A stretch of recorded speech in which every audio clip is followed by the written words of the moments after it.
الحمد لله نحمده ونستعينه ونستغفره ونؤمن به ونتوكل عليه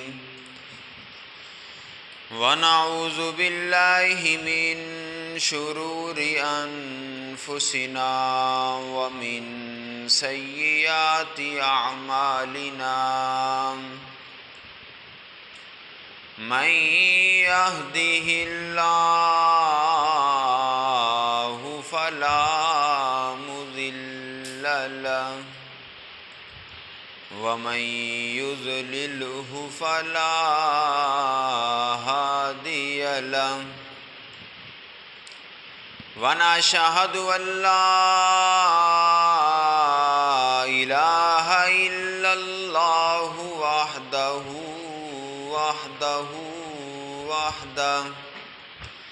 ونعوذ بالله من الشيطان الرجيم بسم الله الرحمن الرحيم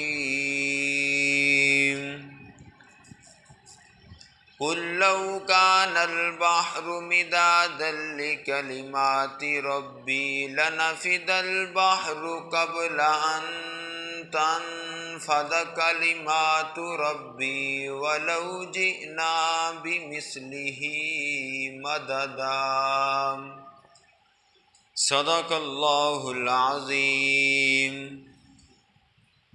يا ربي وسلم دائما أبدا على حبيبك خير الخلق كلهم هو الحبيب الذي ترجى شفاعة لكل حول من الأحوال مقتحم رب اشرح لي صدري ويسر لي أمري واحلل عقدة من لساني يفقه قولي رب زدني علما رب زدني علما رب زدني علما قالوا سبحانك لا علم لنا إلا ما علمتنا إنك أنت العليم الحكيم۔ سب دوست با آواز بلند نماز والا درود شریف پڑھ لیں۔ اللہم صلی علی محمد وعلی آل محمد کما صلیت علی ابراہیم وعلی آل ابراہیم انک حمید مجید۔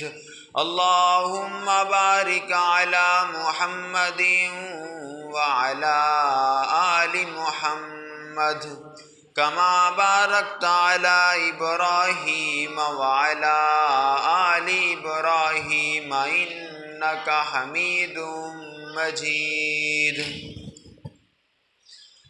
میرے واجب الاحترام بھائیوں دوستو، اس دنیا میں یہ جو کچھ بھی ہے سب اللہ رب العزت کا ہی ہے۔ اس پوری کائنات کو اللہ رب العزت نے ہی بنایا ہے۔ اس سب پوری کائنات کا مالک ہے تو صرف اللہ رب العزت کی ذات مالک ہے۔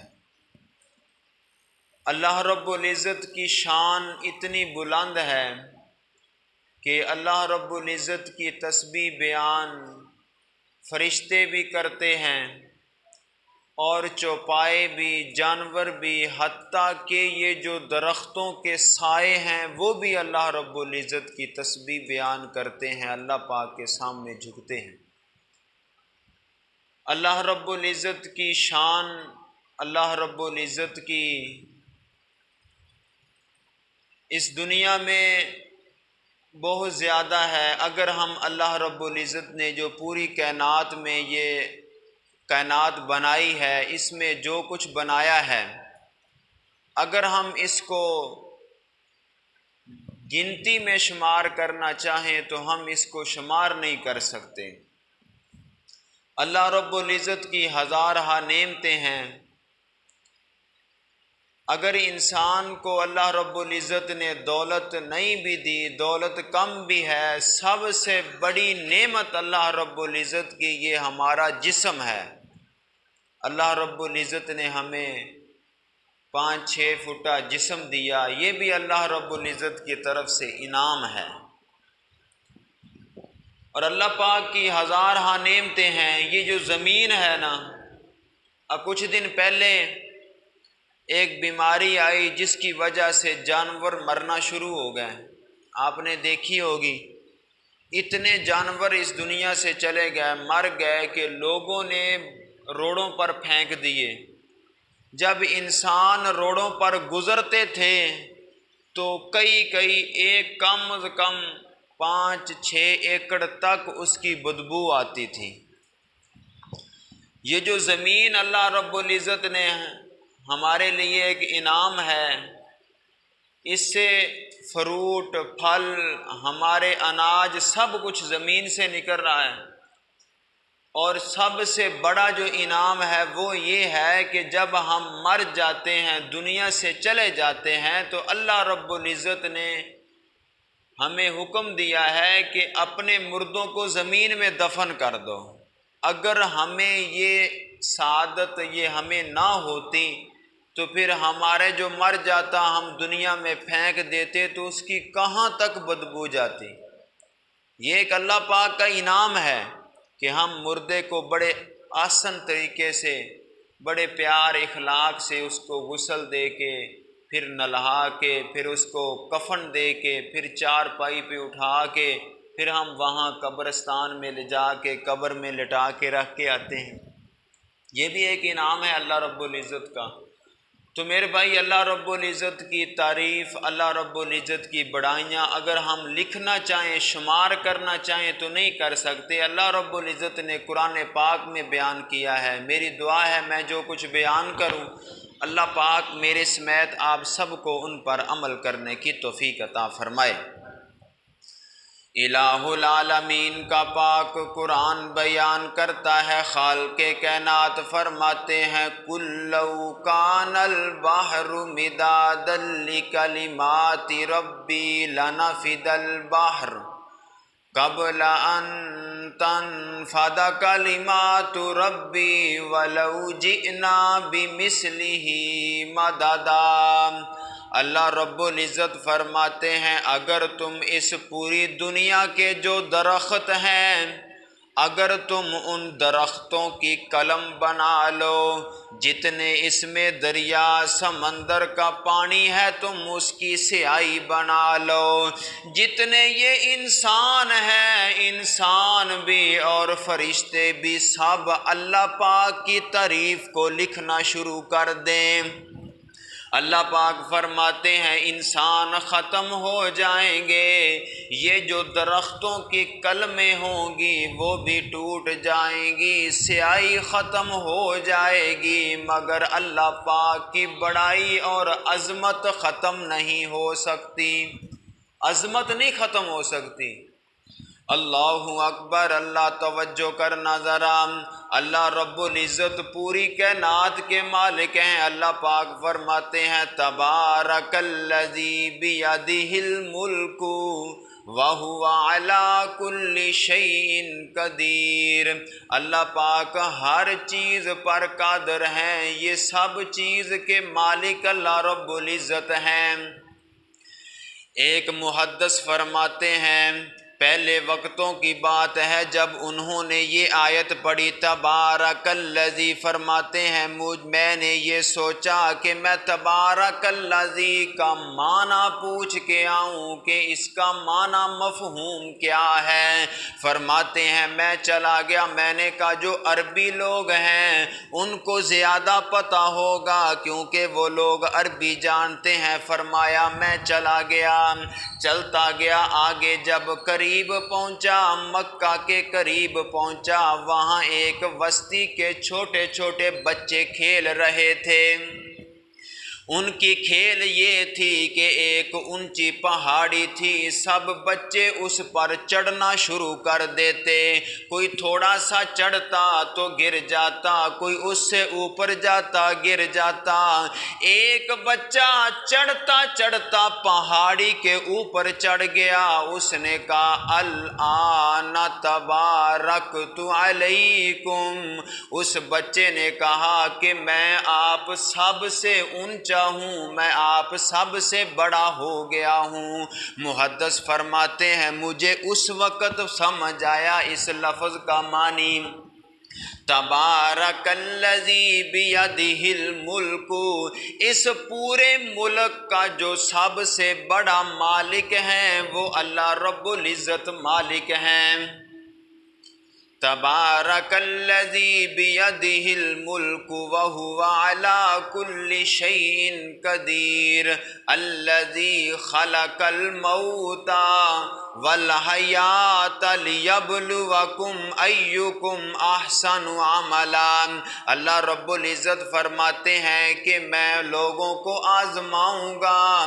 کس طرح آزماؤں گا؟ کسی کا کوئی پیارا دنیا سے چلا جائے گا، پھر میں اس کو آزما کے دیکھوں گا کیا یہ صبر کرتا ہے یا بے صبری کرتا ہے۔ میں کسی کے پاس سے مال دولت چھین لوں گا، میں پھر آزماؤں گا کیا یہ صبر کرتا ہے یا یہ بے صبری کرتا ہے۔ اللہ جی آپ کیوں آزماتے ہیں؟ اللہ پاک فرماتے ہیں کیونکہ میں ان سب کا مالک ہوں۔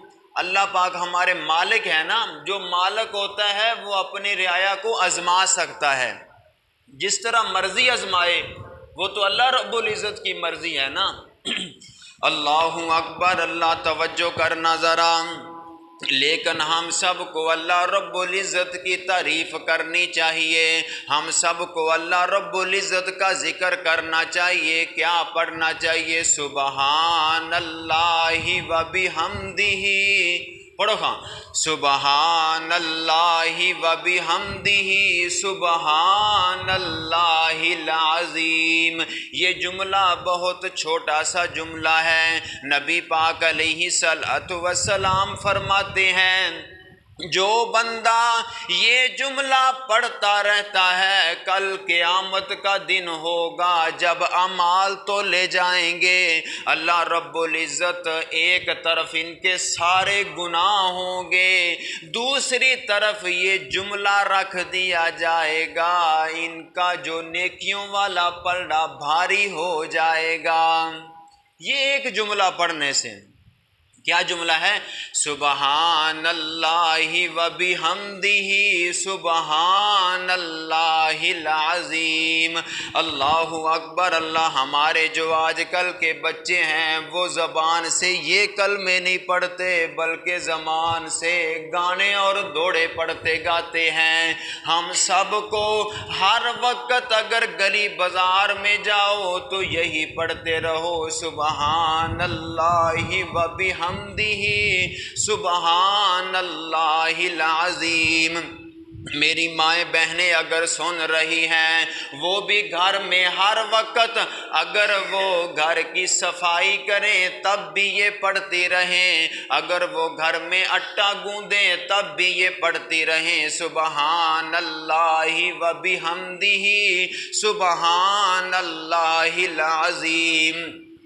اللہ اکبر۔ اللہ یہ جو لفظ ہے نا سبحان اللہ، اس کا معنی کیا ہے؟ اللہ تو پاک ہے، اللہ تو پاک ہے۔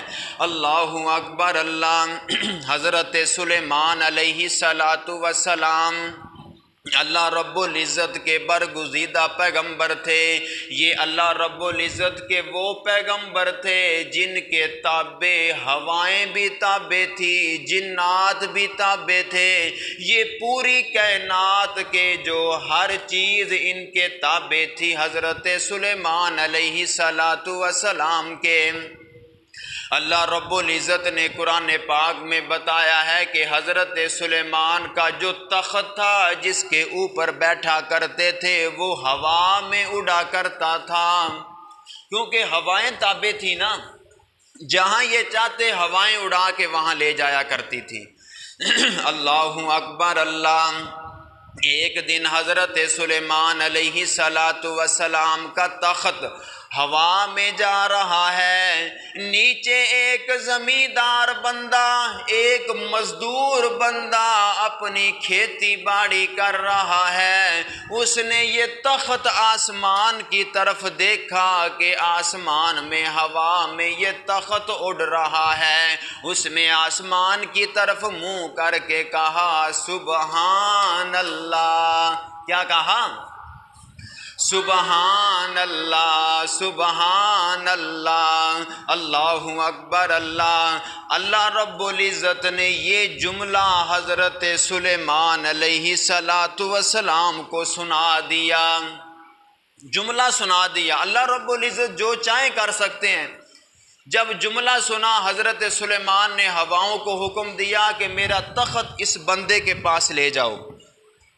اللہ اکبر اللہ۔ جب اس بندے کے پاس تخت آیا، حضرت سلیمان علیہ السلام فرماتے ہیں او اللہ کے بندے، تم نے آسمان کی طرف منہ کر کے کیا کہا تھا؟ اس نے کہا جی میں نے تو کچھ نہیں کہا۔ فرمایا نہیں کچھ تو کہا تھا نا۔ فرمایا جی میں نے تو اللہ کی شان بیان کی تھی، میں نے آپ کے بارے میں تو کچھ نہیں کہا۔ وہ ڈر گیا بیچارہ۔ حضرت سلیمان فرماتے ہیں اللہ کے بندے تم بتاؤ تو صحیح تو نے کیا کہا ہے؟ اس نے کہا کہ جی میں نے آپ کا تخت دیکھ کے اللہ کی شان بیان کی ہے، میں نے کہا ہے سبحان اللہ۔ کیا کہا ہے؟ سبحان۔ اب تو ہم مسجد میں بیٹھتے نا سبحان اللہ کی کنجوسی کر لیتے ہیں، کل قیامت والے دن ایک سبحان اللہ کی وجہ سے اللہ پاک جنت دے دیں گے۔ فرماتے ہیں کہ نا ایک نیچے والی جنت ہے، ایک اس کے اوپر والی جو جنت ہوگی وہ نیچے والے سے اعلیٰ ہوتی ہے۔ اوپر کی جنت سے نا نیچے والے جنتیوں کو بڑی پیاری خوشبو آئے گی۔ جب خوشبو آئے گی وہ کہیں گے یہ خوشبو کہاں سے آ رہی ہے؟ کہیں جنت میں اللہ رب العزت تشریف لے کے آئے ہیں یا اللہ پاک نے کوئی خوشبو کی جو سپرے کروائی ہے، اتنی پیاری خوشبو کہاں سے آ رہی ہے؟ اس وقت فرشتے کہیں گے کہ یہ جس بندے کی خوشبو آ رہی ہے اس نے دنیا میں تجھ سے ایک مرتبہ سبحان اللہ زیادہ کہا تھا، اب وہ لیٹا ہوا ہے، اس نے کروٹ بدلی ہے، اس کے کروٹ بدلنے سے اتنی خوشبو آ رہی ہے، یہ ایک سبحان اللہ کہنے سے۔ اللہ اکبر اللہ۔ توجہ کرنا ذرا۔ اس بندے نے کہا حضرت سلیمان علیہ السلام کو جی میں نے کہا ہے سبحان اللہ۔ حضرت سلیمان فرماتے ہیں اللہ کے بندے ایک وقت آئے گا یہ میرا تخت چلا جائے گا، ایک وقت آئے گا یہ میری حکومت چلی جائے گی، مگر تیرے اس سبحان اللہ کا ثواب اللہ پاک قیامت تک تیرے پاس تک زندہ رکھے گا۔ یعنی جو ہم سبحان اللہ کہہ دیتے ہیں نا اب تو پتہ نہیں چلتا، کچھ لوگ ہوتے ہیں وہ چپ کر کے بیٹھ جاتے ہیں، یار میں کہوں مسجد میں بیٹھ کے سبحان اللہ، اور میرے بھائی تو نے کس کی تعریف بیان کرنی ہے؟ اللہ کی۔ اللہ تو پاک ہے۔ جب ہم کسی آدمی کی تعریف کریں نا یار تو بہت اچھا ہے، یار تو بہت اچھا ہے، وہ کہے گا یار یہ میری کتنی تعریف کر رہا ہے، یار تو بھی بہت اچھا ہے۔ اگر انسان کہے ہر وقت اللہ تو پاک ہے، اللہ تو پاک ہے، اللہ پاک کہیں گے جا میں نے تجھے گناہوں سے پاک کر دیا۔ ایک وجہ سے سبحان اللہ کہنے سے اگر ہمارا کام بن جائے تو پھر کیوں کنجوسی کرنی چاہیے؟ کہو سبحان اللہ۔ اللہ اکبر اللہ۔ توجہ کرنا ذرا۔ نبی پاک علیہ السلام نے کچھ اذکار بتائے ہیں۔ نبی پاک علیہ السلام فرماتے ہیں سبحان اللہ و بحمدہ عدد خلقہ و رضا نفسہ و زینت عرشہ ومداد کلماتی۔ اللہ پاک کے محبوب پیغمبر نبی پاک فرماتے ہیں یہ چار کلمے ہیں، سبحان اللہ و بحمدہ عدد خلقہ ورضا نفسہ وزینت عرشہ ومداد کلماتی۔ یہ چار جملے جو بندہ 3 مرتبہ اپنی زبان سے نکالتا ہے، نبی پاک فرماتے ہیں اس کے 360 جوڑوں کا صدقہ ادا ہو جاتا ہے۔ نبی پاک علیہ الصلوۃ والسلام نے فرمایا کہ جب انسان سو کے اٹھتا ہے نا، انسان سو گیا رات کو، جب صبح کو اٹھا تو انسان کے جو جسم ہے نا اس میں 360 جوڑ ہیں۔ جوڑ سمجھتے ہو نا، یہ جو جوڑ ہیں ہمارے 360 جوڑ ہیں۔ نبی پاک نے فرمایا جو بندہ یہ 4 جملے 3 مرتبہ صبح کے وقت پڑھتا ہے، اللہ پاک اس کے 360 جوڑ کا صدقہ قبول کر لیتے ہیں۔ کتنی بڑی بات ہے۔ کلمے کیا ہے؟ مشکل نہیں ہے۔ سبحان اللہ و بحمدہ عدد خلقہ ورضا نفسہ وزینت عرشہ ومداد کلماتی۔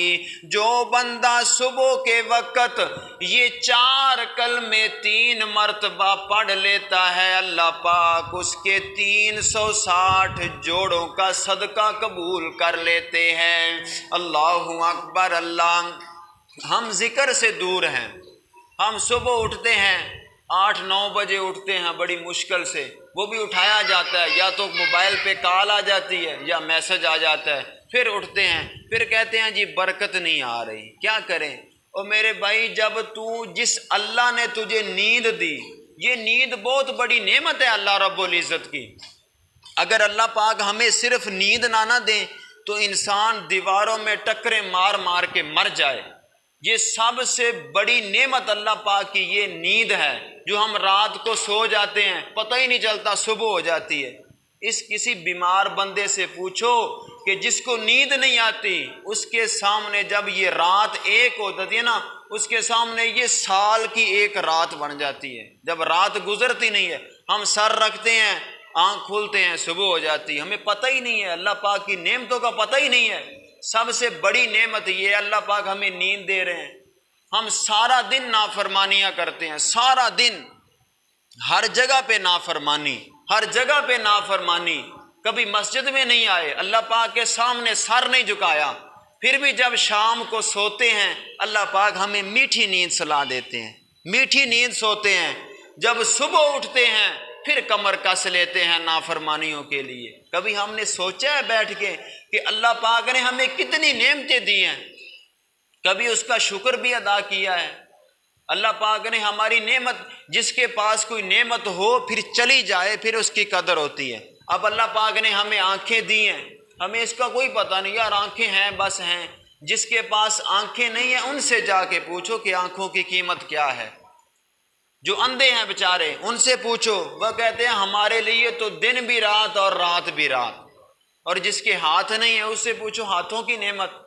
یہ اللہ پاک نے ہمیں سب نعمتیں عطا کی ہیں نا۔ اگر ہم سوچیں کہ جس اللہ نے ہمیں یہ سب نعمتیں کی ہیں تو ہم کیا کر رہے ہیں؟ اللہ پاک نے ہمیں صرف اعلان کیا، جب اللہ پاک نے ہمیں بنایا تھا نا عالم ارواح میں، اس وقت ہم سے وعدہ لیا تھا، فرمایا کہ تم سب مجھے رب مانتے ہو؟ ہم سب نے کہا تھا کہ ہم مانتے ہیں، اور پھر ہم نے وعدہ کلمہ پڑھا لا الہ الا اللہ محمد رسول، بس مسلمان ہو گئے، بس ہمیں جنت کا ٹکٹ مل جائے گا، یہ کلمہ پڑھنے سے جنت کا ٹکٹ مل جائے گا۔ میرے بھائی اگر صرف زبان سے کلمہ پڑھنے سے جنت کا ٹکٹ ملتا ہو پھر صحابہ کرام نے قربانیاں کیوں دی؟ پھر انہوں نے خون کیوں بہائے؟ تو میرے بھائی صرف زبان سے نہیں، انسان دل سے کلمہ پڑھے۔ جب انسان دل سے کلمہ پڑھے گا تو پھر اس کے اعمال بھی درست ہوں گے۔ انسان دیکھے کہ میں سارا دن، اللہ پاک نے ہمیں ہاتھ دیے، کان دیے، ٹانگیں دی، آنکھیں دی، پھر ہم نے کبھی اللہ پاک کا شکریہ ادا کیا ہے؟ کبھی ہم نے اللہ پاک کے سامنے جھک کے کبھی سجدہ کیا ہے کہ یا اللہ تیرا شکر ہے تو نے مجھے یہ 5-6 فٹا جسم دیا ہے اور اس میں یہ سب کچھ ہمیں عطا کیا ہے؟ تو میرے بھائی اگر انسان سوچے تو پھر ہے نا، انسان سوچتا ہی نہیں ہے۔ انسان کے دل میں ہر وقت دماغ میں خمار ہے کہ پیسہ پیسہ پیسہ آ جائے۔ کتنے لوگ دنیا سے چلے گئے، بڑے بڑے بادشاہ چلے گئے، کبھی ان کو کوئی 3-4 کفن دیے ہوں، چلو مکان کوٹھی تو بعد کی بات ہے، وہی کفن کا ٹکڑا وہ بھی نصیب والوں کو ملتا ہے۔ فرماتے ہیں کہ مرنا برحق ہے مگر قبر میں اور کفن میں شک ہے۔ ہم نے مرنا تو ہے مگر یہ نہیں پتہ ہمیں کفن بھی ملے گا یا نہیں ملے گا، یہ نہیں پتہ ہمیں قبر بھی نصیب ہوگی یا نہ ہوگی۔ تو میرے محترم بھائیوں، پھر ہم یہ دولت پیسہ کس لیے؟ ہم آخرت کی تیاری کر کے جائیں کہ جب ہم دنیا سے جائیں، انسان دنیا میں جب آتا ہے تو روتا ہے۔ جب بچہ پیدا ہوتا ہے نا وہ روتا ہے، اگر وہ روئے نہ تو وہ سمجھو بیمار ہے، پھر اس کو رلاتے ہیں ڈاکٹر جب وہ روتا ہے۔ جب دنیا سے جائے تو ہنستا ہوا جائے، وہ انسان کامیاب ہے۔ اللہ پاک ہم سب کو آخرت کی تیاری کرنے کی توفیق عطا فرمائے۔ وآخر دعوانا ان الحمد للہ رب العالمین۔ سنتے پڑھ لیں۔